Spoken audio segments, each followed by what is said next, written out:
3 months ago, I almost shipped a quote unquote clever feature. It was a drag and drop for a CSV file where we could do auto EDA and boom, done.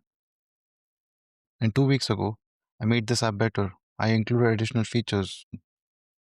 Here's what I didn't take into account: the real world, where we have hospital claim files, student records, purchase histories with emails and addresses. And then I imagined someone dragging a million rows into my app from a coffee shop Wi Fi, and my stomach just dropped. So I pulled the plug, not on everything, just on the uploads, just on file uploads. And I rebuilt the whole thing around one single question: what if your AI analyst is not meant to see your data, but still help you to analyze it like a pro?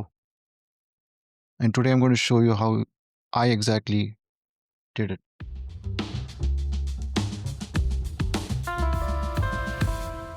Hey, I'm Mukundan. This show is about solving real problems with small, useful AI, things that you can actually use today. Each week, we pick one problem, build a simple workflow or tool, and talk through the decisions: what to automate, how to check quality, and how to make it reliable. If you're a builder, creator, or just AI curious, you'll leave with the steps that you can copy tonight. Welcome to Data and AI with Mukundan, where you learn AI by building. I'm Mukundan. Each week, we turn everyday problems into small, useful AI workflows. It's not some hand wavy, someday. It is something we ship today. This episode, where we have AI that thinks like an analyst, I would call it a more version 4 secure mode, where we have no file uploads, no paste only. I mean, it's just copy paste only. More policy driven privacy, where you hash, mask, redact on your machine before any analysis. You can get a notebook ready transformer where you can copy paste into Jupyter notebooks or Colab by Google. So you'll get like a Streamlit wrapper for teams with a data handling report that you can hand to your ops team, legal, or your future self. And if you have data that you can't upload, this is especially for you. So let's look at the story and what are what are the design constraints that we need to take into account. Here's the reality. Your stakeholders, they want insights. They don't want any risk associated with those insights. But most AI tools, they want your files. And that's a non starter in healthcare, finance, education. Here's the reality. Your stakeholders, they want insights, not risk associated with those insights. And most AI tools, they want your files. That's a non starter, especially if you're working in healthcare, finance, education, and most likely, it's all industries really. For small companies, big companies, they're trying not to leak their customers' emails into the void.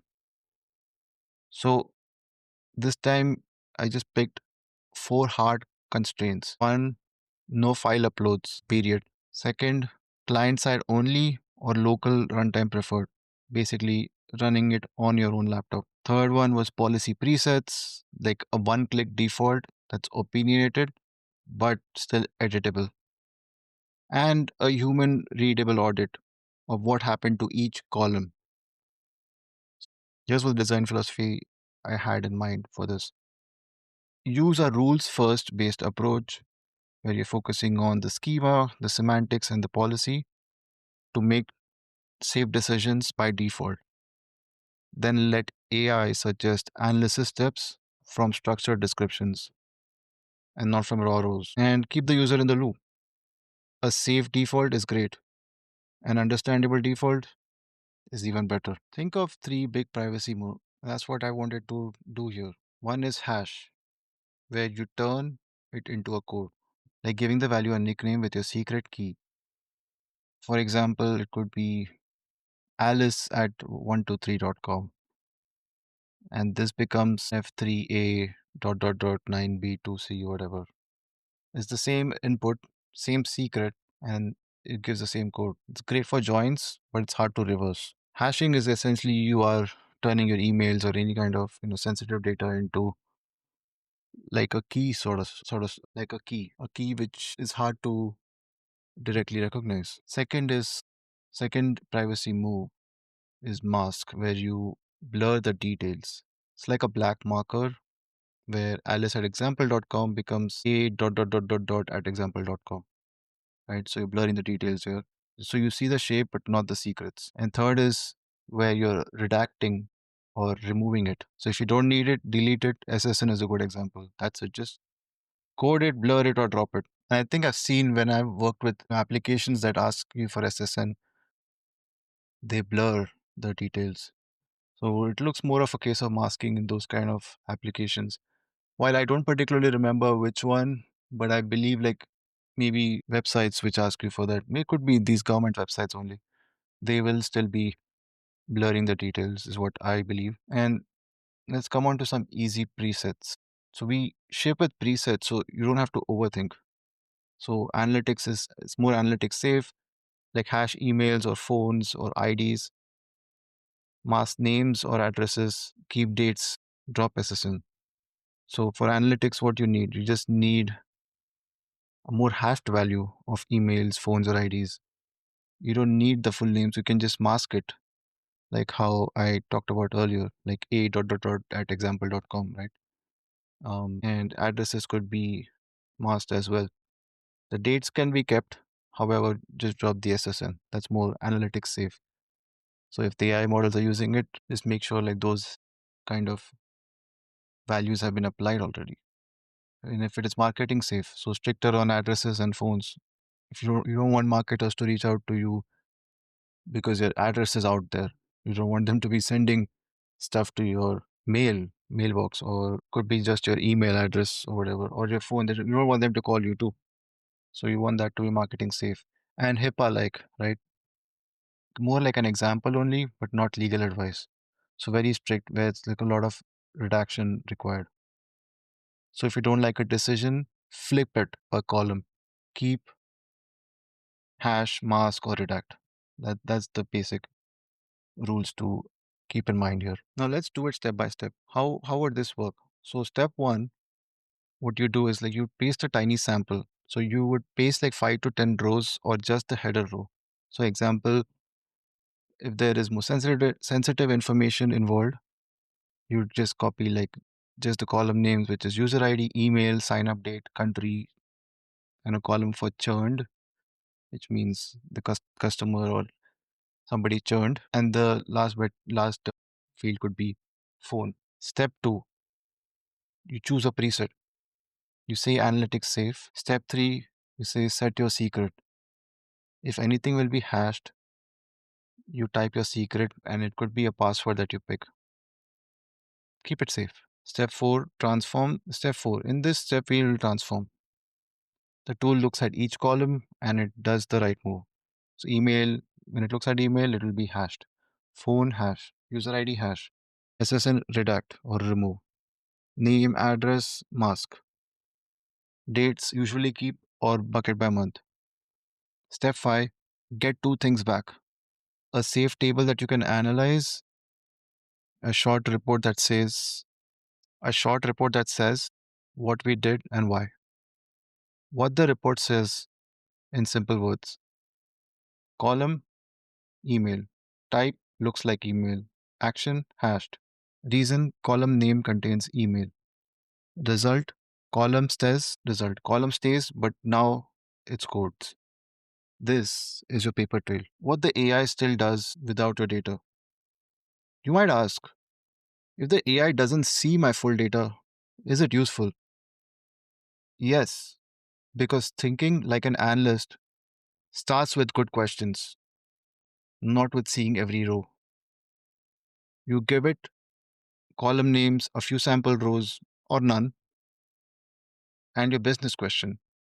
Why did churn spike in May? It gives you split churn by plan type and country. Look at cohorts by sign up month. Check time to first value. Compare activated versus not activated users. Look for payment failures and support tickets around June. See, that's your analyst thinking.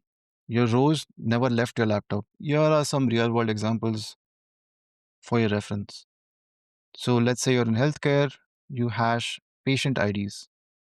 You can still join the tables, but you never see raw names. If you're in education, you keep the cohorts, you drop the names, but you measure the learning without revealing the students. If you're in marketing, hash emails for matching, mask the phone, redact the SSN. You shouldn't have SSN anyway. And when you're looking at internal product analytics, you keep the date buckets, but you drop the exact addresses. Let's look at some common questions. So, one of the questions that could come up is why a secret for hashing? So, it makes the code hard to guess. Without the secret, people can try common values, right? And can I still join tables? Yes, you can. If the same input and the same secret is kept, you get the same code. Are the dates safe? Depends. Often keep or bucket by month. Birthdays, well, usually mask or remove. Is this legally compliant? So it's more sensible defaults. So obviously talk to your legal or privacy team for stricter rules, HIPAA or GDPR related. But it definitely gets you to a closer spot than uploading your file to a tool where AI will be analyzing that data. So this is definitely getting you in that direction. So obviously this will be depending on the legal teams that you get to work with as part of your company, as part of your client or whatever. Just make sure you're talking to them and checking with them if this is something that would work. But this, I would think, gets you in that direction. And what about running on a server? Like pasting it into a cloud app still sends the text over the network, but for maximum privacy, 100% run locally. So when I tried some demo in my words, what I did was I gave a sample. I gave a sample of user ID, email, sign up date, country, churned, and phone. And I gave it 3 rows, 1, 2, 3 of user ID. Emails were analyst@example.com, bob@example.com, charlie@example.com, and sign up dates were somewhere in the start of this year. Churned, one of them was churned, one was not, two were not, and one was churned, and three random phone numbers. And I picked analytics safe. I set my secret. The result was email code, phone code, user ID code, sign up date was kept, country kept, churned, kept. And I also get a report that explains those choices in one page.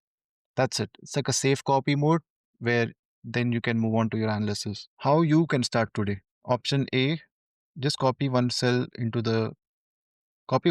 the show notes. Paste your sample. Pick a preset, set your secret, and then run it. You'll get a safe table and a report. Option B, using Streamlit app for a local system. Run the app, paste sample data, click transform, download safe CSV plus report. Here's a pro tip. Make privacy the default. Use the pre- use the preset use the preset first. Relax only if you truly need to. Here's a tiny checklist you can read while working. Paste headers plus 5 to 10 rows. Pick analytics safe. Set a strong secret, but don't share it. Transform into a safe table plus report. Do analysis on the safe table. Commit the report with your work. So to close, today you learned the no upload way. Hash, mask, and redact. Simple words, simple steps. It's solid on privacy. Your data stays with you and you still get answers. If this helped, share it with a teammate who handles sensitive data. It might save them a headache and a compliance email. A quick question for you. What privacy move do you use most? Do you prefer hashing, masking, redacting, or not sure yet? Another question. What's your toughest no upload challenge? I'll reply with a simple pattern. I've also had a little quiz for you that we can just do now. Hey, are you excited to play a quiz? If you're listening, why don't you just, if you're listening, is it option A, keep, option B, mask, option C, redact or remove, option D, hash. So if you paid attention earlier in this episode, you probably know the answer. And the answer is option C, redact, remove. You almost never need SSN for analysis, so it's safest to drop it. So question 2, why use HMAC instead of plain hash? Is it A, is because it's faster, B, because it's harder to guess, C, because it's prettier, or D, because it's random each time? HMAC is nothing but hashing, but like I guess a more advanced hash. So why use HMAC instead of plain hash? The options again are faster, B, harder to guess, C, prettier, or D, random each time. So if you selected harder to guess, you are right. The reason being the secret salt makes reversal or dictionary attacks much harder. All right, so let's move on to question 3. You need to join two tables by email without actually exposing their emails.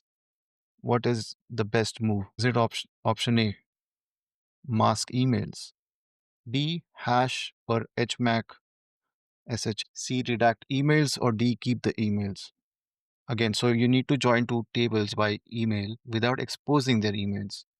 What is your best move? Is it A, masking emails, B, hashing, or HMAC SH? Is it C, redact emails, or D, keep emails? Or is it D, keep emails? So again, if you paid attention earlier, you probably know this is hashing is the answer. Option B. Why? Because hashing keeps joinability without any raw values. Question 4.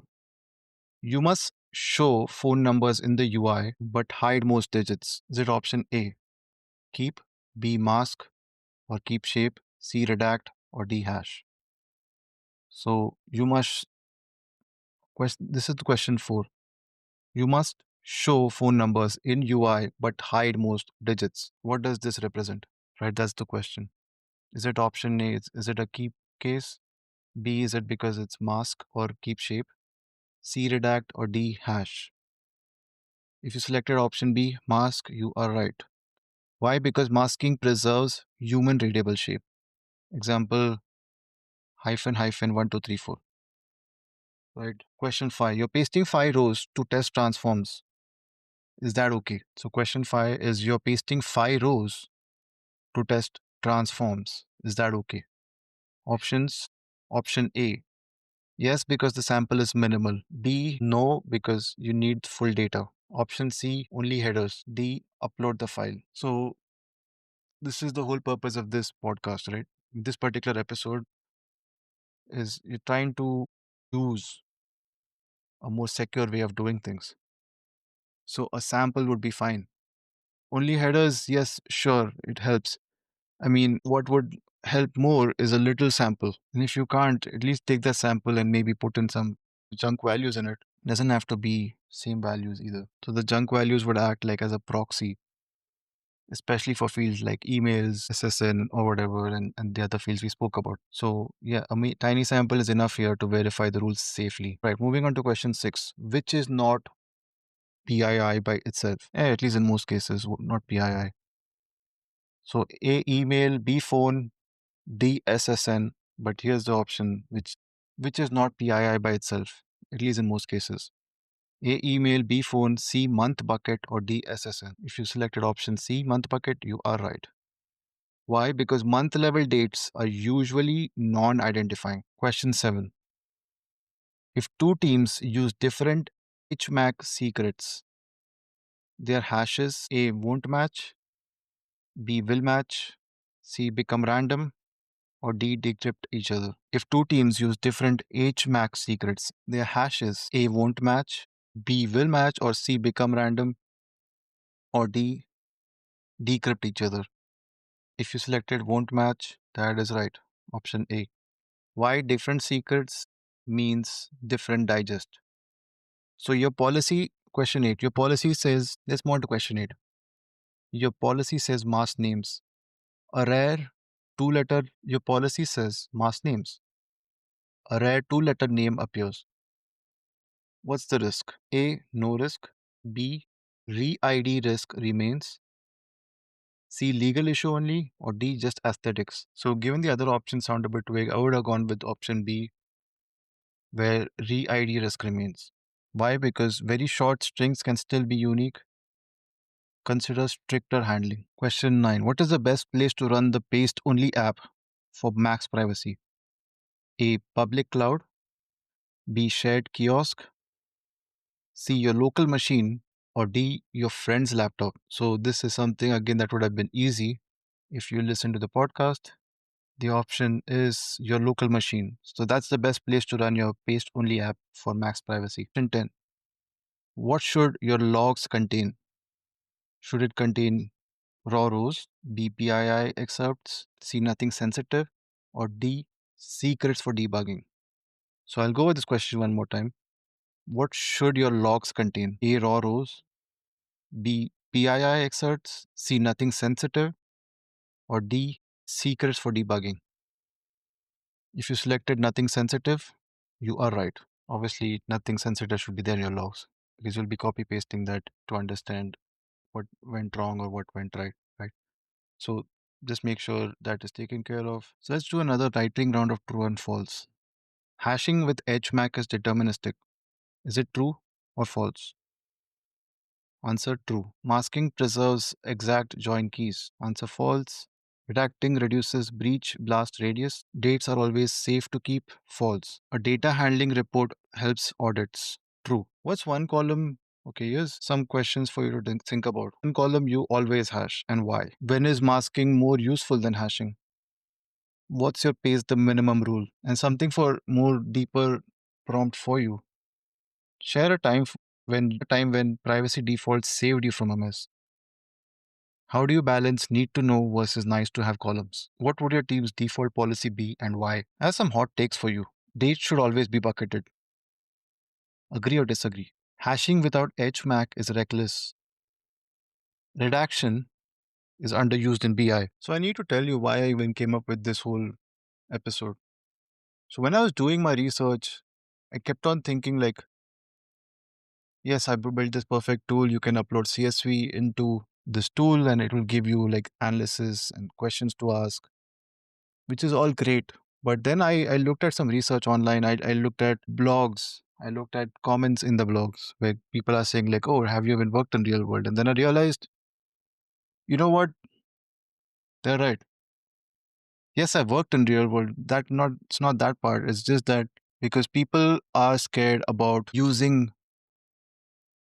AI tools for uploading their data because sensitive data can be leaked.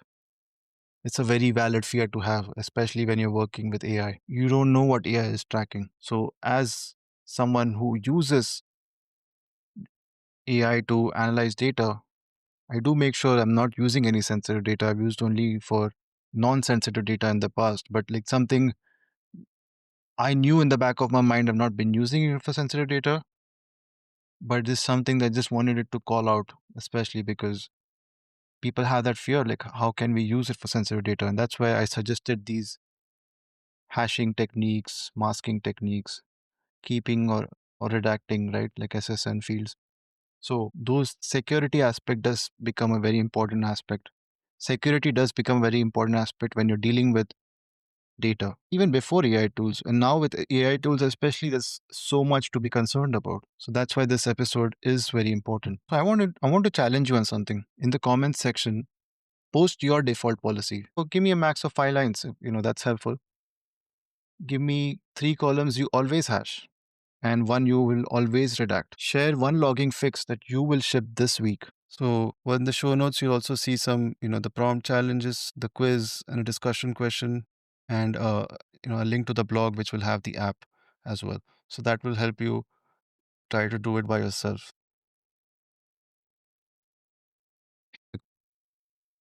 Before you go, just wanted to let you know that I record with Riverside. I'm an affiliate partner, Riverside. They helped me record this episode and they have amazing audio quality. So that's something I just wanted to recommend if you're ever deciding to do your own podcast. This is a great platform to record because their editing features are amazing. Their AI editing is, I think, next level.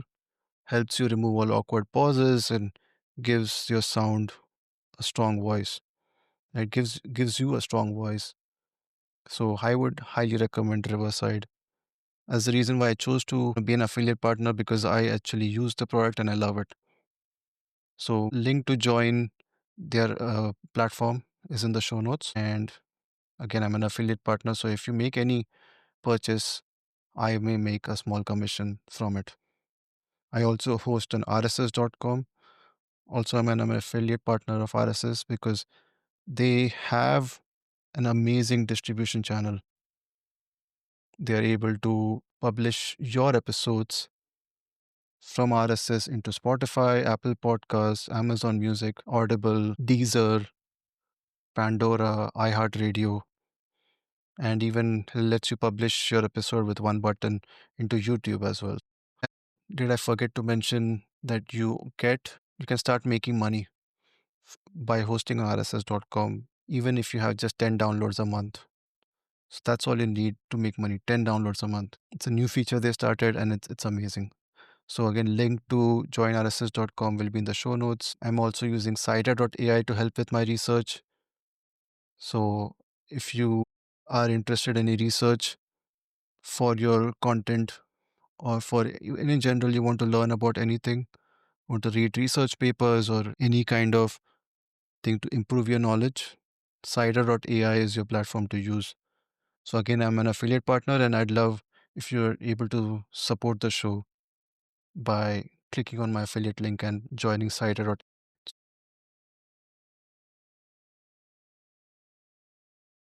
Hey, it's Mukundan. If this episode helped you, two tiny favors that make a huge difference. Rate the show 5 stars. On Spotify, you can just open the show page and tap the star button. On Apple Podcasts, scroll to the bottom of the show page and tap 5 stars. Also, leave a 1 2 line review on Apple Podcasts. Tell me one takeaway. I read every single one and it helps more people find the show. That's all for this week. Thank you for joining, and I will see you in the next episode of Data and AI with Mukundan, where you learn AI by building.